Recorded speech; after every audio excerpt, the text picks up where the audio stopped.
Assalamualaikum warahmatullahi wabarakatuh. Para hadirin pemirsa yang dimuliakan oleh Allah Ta'ala, Imam Bukhari dan Imam Muslim meriwayatkan satu hadis dari Abi Hurairah radhiyallahu anhu bahwa Rasulullah Shallallahu Alaihi Wasallam bersabda, setan itu mendatangi salah satu darian. Kala kajian Nabi, ya'ti asyaitonu ahadakum, setan akan mendatangi salah satu dari kalian, kata kanjeng Nabi.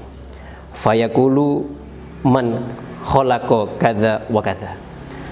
Setan mendatangi salah satu dari kalian, merasuki pikiran kalian, dan setan memunculkan pertanyaan-pertanyaan yang memunculkan pertanyaan menjadikan kita itu tertarik untuk membahasnya, untuk mengetahui jawabannya. Salah satunya setan memberikan pertanyaan begini, man khalaqa kadza wa kadza. Siapa yang menciptakan ini, siapa yang menciptakan itu?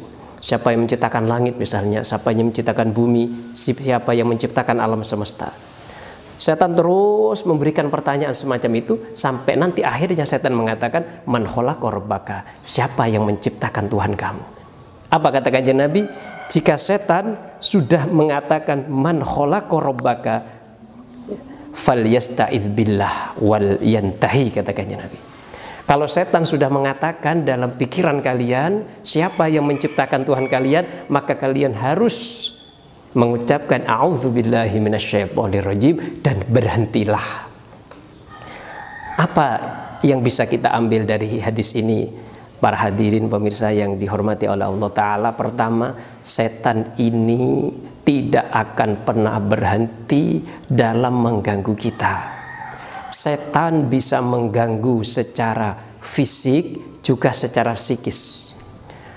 Dalam hadis ini Kanjeng Nabi memberikan keterangan bahwa setan akan mengganggu kita secara psikis, secara kejiwaan. Setan merasuk dalam pikiran kita, memunculkan pertanyaan-pertanyaan yang tujuannya adalah mengganggu keimanan kita, mengganggu keyakinan kita, supaya keyakinan kita runtuh, supaya keyakinan kita itu rapuh, supaya keyakinan kita kepada Allah itu menjadi hilang sama sekali. Itu tujuannya setan. Awalnya karena setan ini pintar, setan tidak langsung mengarah ke sana, tapi setan memberikan pertanyaan-pertanyaan yang menggelitik kita untuk mencari jawabannya. Salah satunya setan memberikan pertanyaan dalam pikiran manusia. Siapa yang menciptakan langit? Siapa yang menciptakan bumi? Dari mana asalnya lautan? Dari mana asalnya misalnya ombak? Dari mana asalnya turun hujan? Kok bisa turun hujan? Kok bisa gempa bumi? Siapa yang menciptakan gempa bumi? Lama-kelamaan setan akan mengatakan, siapa yang menciptakan Tuhan kamu? Katanya. Kanjeng Nabi menyarankan, kalau setan sudah mengatakan siapa yang menciptakan Tuhan kamu, kita harus berhenti. Kita tidak boleh melanjutkan. Karena apa? Kita tidak bisa membahas masalah ini. Kalau sampai mengatakan, oh yang menciptakan Tuhan saya adalah ini, wah jadinya kufur, membahayakan. Maka kalau berkaitan dengan hak Allah Ta'ala, kita bahasnya jangan terlalu panjang, apalagi yang tidak bisa, tidak mengerti, tidak perlu ikut bahas-bahas. Nomor dua, setan itu bisa mengganggu secara fisik. Dalam hadis yang sahih juga, Kanjeng Nabi mengatakan bahwa setan itu mendatangi salah satu dari kita saat sholat, lalu setan meniup duburnya ditiup. Maka ketika duburnya ditiup, yang terjadi kita akan ragu, kita kentut apa enggak gitu. Kentut apa enggak ini? Tujuannya setan adalah supaya kita berhenti dari sholat, supaya kita ambil wudhu, gak jadi sholat. Tapi nanti setan datang lagi, tiup lagi, ragu lagi, wudhu lagi, gak selesai-selesai sholatnya. Ini gangguan setan secara fisik. Ditiup, setan memang bisa mengganggu secara fisik. Kadang setan bisa membuat orang itu sakit, setan membuat orang itu gila, setan bisa membuat orang lumpuh, setan bisa merasuk ke dalam tubuh manusia, membuat dia sakit.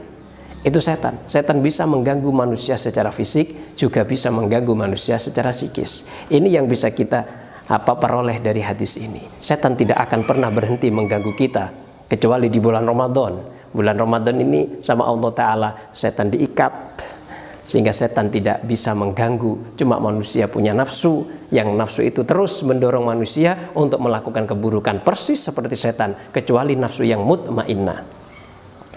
Nomor 3, hadis ini memberikan faedah kepada kita.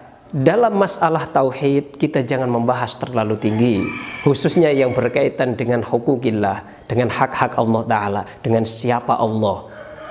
Kita cari saja siapa Allah dalam Quran dan hadis. Tidak perlu mendalam mencari rahasia di balik itu semua. Kita cari dohirnya hadis, kita cari pemahaman dalam Quran, dalam hadis.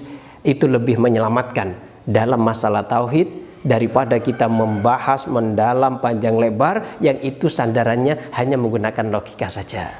Ini saja yang bisa kita sampaikan. Assalamualaikum warahmatullahi wabarakatuh.